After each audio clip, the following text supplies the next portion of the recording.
نبی پاک صلی اللہ تعالی علیہ وسلم نے حج ایک فرمایا، قربانی حضور جس دن مدینے آئے اس وقت شروع فرمائی، اور ہر سال حضور قربانی دیتے ہیں، ہر سال دو جانور ذبح فرمائے۔ یا رسول اللہ صلی اللہ تعالی علیہ وسلم، دو کا کیا مقصد فرمایا؟ ایک میری طرف سے، ایک میری غریب امت کی طرف سے۔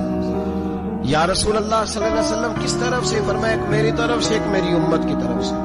کبھی فرمایا ایک میری طرف سے، ایک میرے اہل بیت اور میری امت کی طرف سے۔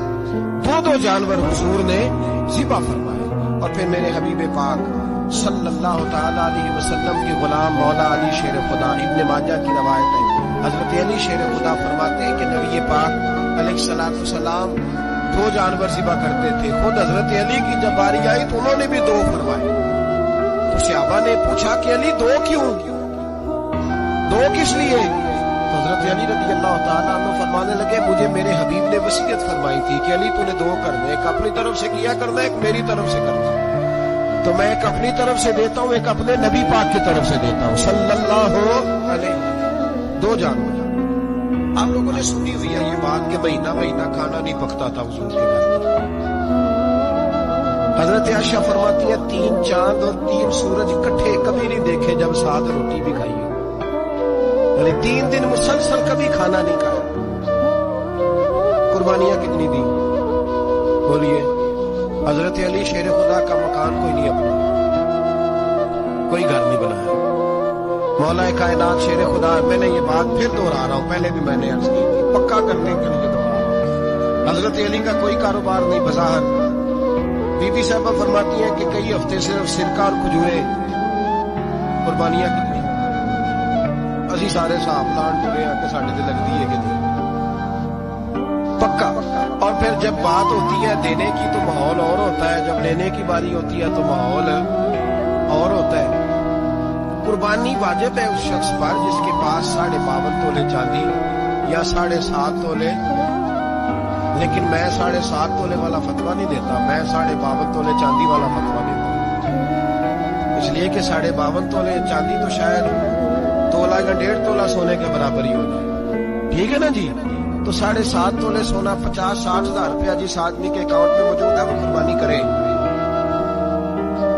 بلکہ امام شافعی رحمۃ اللہ علیہ فرمایا کرتے تھے جس نے 3 کمروں کو تالا لگایا ہوا ہے وہ 3 کمرے فارغ ہیں، اس کے کسی کام کے نہیں، ان کی قیمت کا حساب لگائے۔ چھت پہ سٹور بنا دیا ہے، کوئی مطلب نہیں اس کا، اور جو ویسے رکھی ہوئے ہیں کوئی معنی ہی نہیں کمرے، مانتے تھے حساب لگائے، قربانی کرے۔ رب کریم کی بارگاہ میں دینے کا جب معاملہ آیا تو گول کر گیا کام۔ میرے رسول کائنات سرور عالم صلی اللہ علیہ وسلم کا جب اپنے لیے چیزیں استعمال کرنے کا ماحول ہے تو محبوب پاک علیہ الصلوۃ والسلام نے مہینہ روٹی نہیں پکائی۔ یہاں جو آدمی ہر جمعرات کو 4 کلو بکرے کا گوشت پکاتا ہے اور ہر تیسرے دن مرغی کا گوشت لاتا ہے، وہ قربانی کی باری آتی ہے تو کہتا میرے پہ لگتی نہیں۔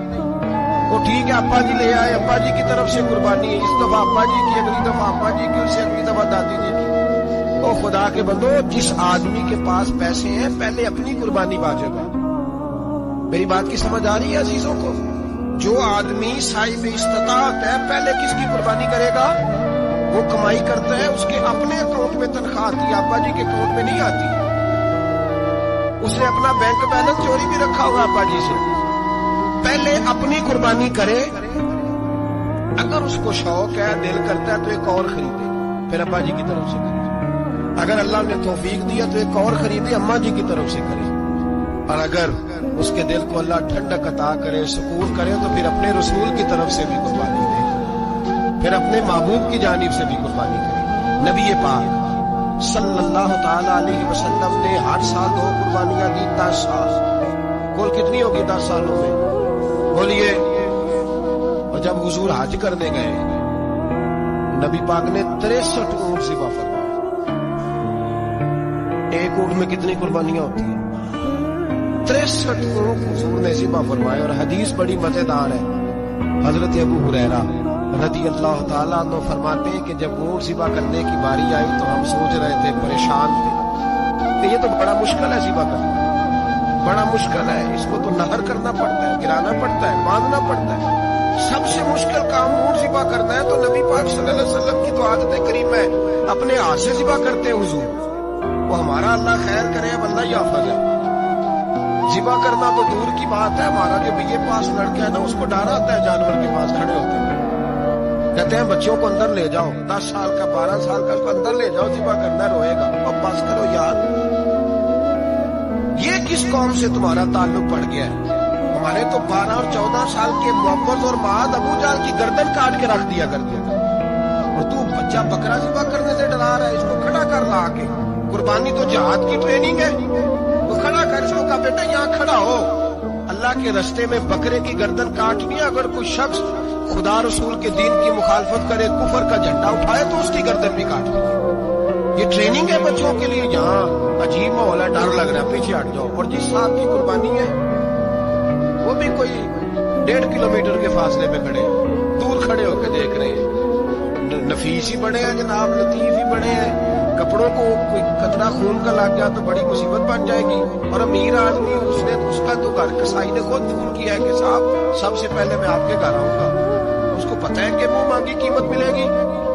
مہربانی فرمائے، قربانی میرے رسول پاک صلی اللہ علیہ وسلم سے زیادہ نفاست والی طبیعت کسی کی نہیں. صحابہ کہتے ہیں اتنا حسین محبوب کا انداز تھا کہ کبھی کپڑوں پہ مکھی بھی نہیں بیٹھی تھی. اور حضور سے ہم سلام لیتے تھے، دست مبارک چومتے تھے تو ہمارے ہاتھوں سے کستوری کی خوشبو آنے لگتی. اور فرماتے نبی پاک کا ہاتھ یوں ہوتا تھا کہ برف بھی اتنی ٹھنڈی نہیں جتنا پیارا حضور کا ہاتھ ٹھنڈا ہوتا تھا. پھر بھی حضور دست مبارک میں خنجر پکڑتے، جانور کو لٹاتے اور اپنی طامت کو سمیٹتے اور اللہ کے حبیب گھٹنا رکھتے اس کی گردن پر اور بسم اللہ اللہ اکبر کہہ کے ذبح فرماتے. حضور خود دست مبارک سے. تو اتنا زیادہ نازک مزاج ہو گیا ہے کہ اب یہ والی سنت ادا کرنا مشکل ہو گیا تیرے لیے. 63 اونٹ ہے. اور صحابہ کرام علیہم رضوان فرماتے ہیں کہ حال یہ ہے ہم سوچ رہے ہیں کیسے ذبح کریں گے، کیا کریں گے، کیسے گرائیں گے. اور نبی پاک صلی اللہ علیہ وسلم کہتے ہیں ہم ابھی سوچ میں ہی تھے کہ حضور نے چھری پکڑی. خنجر جب حضور نے اٹھایا تو فرماتے ہیں اونٹ دوڑتا ہوا آیا اور نبی پاک کے سامنے آ کے لیٹ گیا. فرماتے ہیں اللہ کے رسول نے بسم اللہ اللہ اکبر کہہ کے ذبح کیا. اس نے ٹانگ بھی کوئی نہیں ہلائی، پیر بھی کوئی نہیں ہلایا. وہ کسی شاعر نے بڑی عجیب بات کہی تھی. اس نے کہا پھنسی جو دام میں بلبل تو لگی یوں کہنے، کرے گا قتل کیا تو نے جب اسیر مجھے، کباب شمع کے شولے پہ کیجیو سیاد، شکل گل نظر آئے دم اخیر مجھے. وہ کہتے ہیں بلبل وہ شکاری، سیاد شکاری نے پکڑ لیا بلبل کو. تو سیاد سے بلبل کہنے لگی تو نے پکڑا ہے تو قتل تو کرے گا ہی نہ، کھائے گا تو صحیح، ایک میری منت ہے. شکاری کہنے لگا وہ کیا؟ تو بلبل کہنے لگی جب تو مجھے ذبح کرے نا اور پکائے تو مجھے پھول سے بڑی محبت ہے. اس طرح کرنا، کوئلے اتنے زیادہ دہکانا، اس قدر زیادہ آگ جلانا کہ ان کی شکل گلاب کے پھول کی طرح سرخ ہو جائے. تو جب تو مجھے ان پر جلائے گا تو مجھے تکلیف نہیں ہوگی، اس لیے کہ محبوب کا چہرہ جو سامنے آ جائے گا مجھے تکلیف نہیں ہوگی. پھنسی جو دام میں بلبل تو لگی یوں کہنے، کرے گا قتل کیا تو نے جب اسیر مجھے، کباب شمع کے شولے پہ کیجیو سیاد، وہ شکل گل نظر آئے دم اخیر مجھے.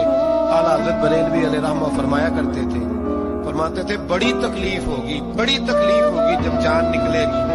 روایتوں میں آتا ہے جس طرح باریک دوپٹہ چھاڑیوں پہ ڈالا جائے، کھینچا جائے تو پھٹ جاتا ہے، یوں تکلیف ہوگی. اور فرمانے لگے رسول اللہ کے غلام کو کوئی تکلیف نہیں ہوگی. حضور کیوں؟ فرمایا اس لیے کہ جب جان نکلنے لگے گی تو سامنے جلوہ فتوحات آ جائے گا. حضور کے جلوے ہوتے رہیں گے تو پتہ ہی نہیں چلے گا جان کیسے نکل گئی. ہنسی جو دام میں بلبل.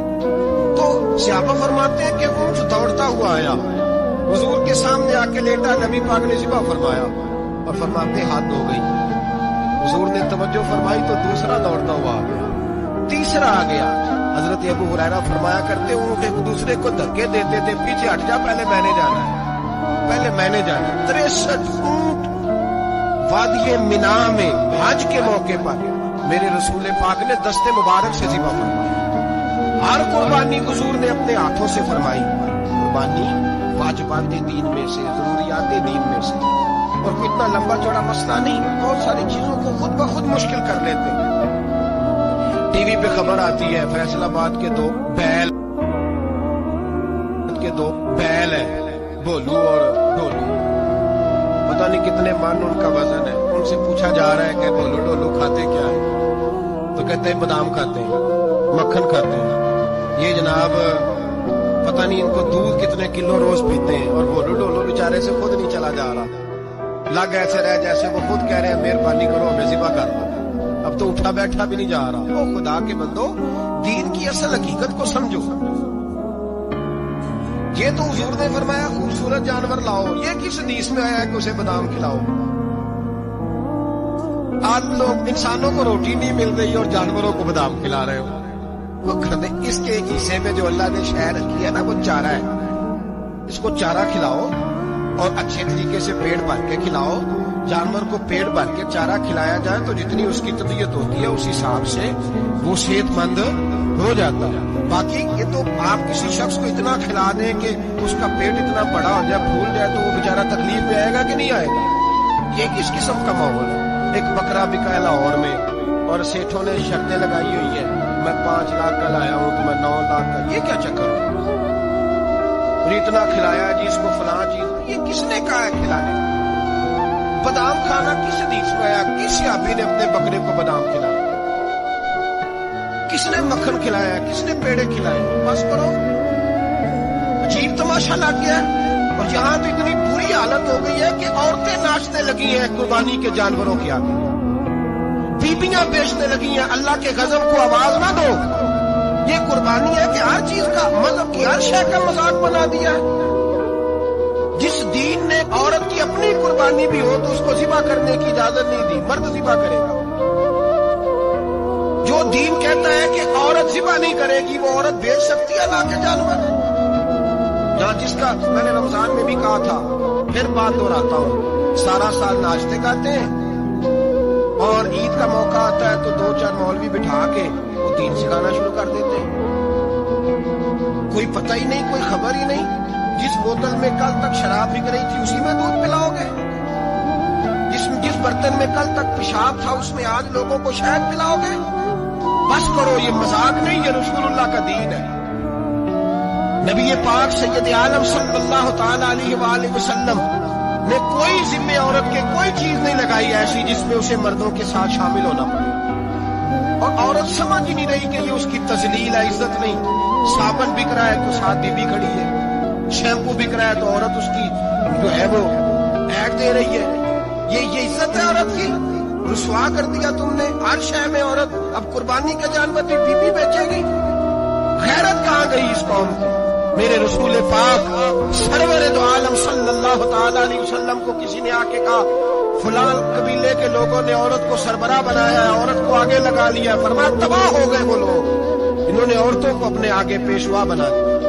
جس رب نے عورت کو نبوت نہیں دی، امامت کرنے کا حق نہیں دیا، کس چکر میں لوگ پڑ گئے؟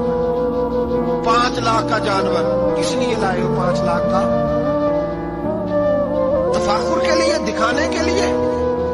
تو اگر 50,000 کا 60,000 کا بھی جانور لاتا تو اچھا آ جاتا، اور 50,000 کا جانور لائے تو 5 لاکھ میں کتنے آتے ہیں؟ بولے 10 جانور ذبح ہو گئے تو کتنے غریبوں تک گوشت جائے، کتنے گھروں کا بھلا ہو۔ ہر چیز کا چکر الٹا کر دیا گیا ہے، اور یہ صرف حج کے لیے ہوتی تو میرے رسول پاک ہر سال قربانی نہ کرتے، اور میرے نبی پاک قربانی دینے کا حکم۔ ایک اور بات بڑی لوگ پوچھنے لگے، کہتے جی گائے کی ہوتی ہے، بھینس کی بھی ہوتی ہے کہ نہیں ہے؟ چلو جی اب نئی بات نکل آئی۔ حدیث پاک میں لفظ آیا اونٹ کا، نبی پاک نے فرمایا بکرا 1 سال کا، گائے 2 سال کی، اونٹ 5 سال کا۔ حدیث میں لفظ آ گیا اونٹ کا۔ آپ کو بندہ کہے پہلے بتائیں نر کا کہ مادہ کا، تو میں کدھر سے آپ کو حدیث نکال کے دوں جس میں نر بھی اور مادہ علیحدہ ہو؟ حدیث پاک میں ذکر آ گیا دمبے کا، مینڈے کا۔ اب باقی جو سارے جاگ رہے ہیں نا، اب غور فرمائیں، باقی ایک بکرا ہے، ایک چترا ہے، ایک دمبا ہے، ایک دیسی بکرا ہے، ایک پہاڑی بکرا ہے، تو علیحدہ لفظ کہاں سے نکال کے لیے گئے؟ یہ ساری انواع ہیں، اقسام ہیں، نوع ہے۔ اسی طرح بھینس بھی گائے کی ایک قسم ہے۔ امام اعظم ابو حنیفہ فرماتے ہیں نوع من یہ اس کی ایک قسم ہے، 9 میں سے ہے، گائے کی 9 میں سے۔ آپ عام لفظ بولتے ہیں تو کہتے ہیں بکرا چترا گائے بھینس، عام لفظ ہے نا۔ تو جب گائے کہہ دیا تو آپ کو بندہ کہے گائے آیا تو پہلے بتائیں گائے تو ہے تو اس میں بیل شامل ہے کہ نہیں؟ تو گائے کی جتنی قسمیں ہیں نا، ہمارے محدثین بھینس کو گائے میں شامل کرتے ہیں۔ بھینس گائے کی ایک قسم ہے۔ تو نبی پاک صلی اللہ علیہ وسلم نے جب گائے کا لفظ استعمال کیا تو بھینس اس کے اندر آ گئی۔ اگر گائے کی قربانی جائز ہے تو بھینس کی قربانی بھی جائز ہے۔ اگر بیل کی قربانی جائز ہے تو کٹے کی قربانی بھی 100% جائز ہے۔ اس کے اندر 7 حصے ڈالے جائیں گے، اسے قربان کیا جائے گا، یہ جائز ہے۔ اگر آپ صریح لفظ نکال کے دکھانے کو کہیں گے تو پھر تو بڑی چیزوں میں لوگ الجھ جائیں گے۔ پھر کیسے نکالا جائے گا؟ خسی کی جائز ہے کہ نہیں، جو خسی نہیں اس کی جائز ہے کہ نہیں، کھلا کی۔ تو ان تفصیلات، ہاں بہت ساری چیزوں کی تفصیلات حدیث میں ہے، لیکن ساری چیزوں کی موجود نہیں۔ اس لیے میرے عزیز یاد رکھیں، بھینس کی قربانی بھی ہوگی، گائے کی بھی ہوگی، بیل کی بھی ہوگی، کٹے کی بھی ہوگی۔ جن کی نہیں ان کی نہیں، ہم نے کبھی کہا ہرن کی قربانی بھی ہوگی یا مرغی کی قربانی بھی ہوگی۔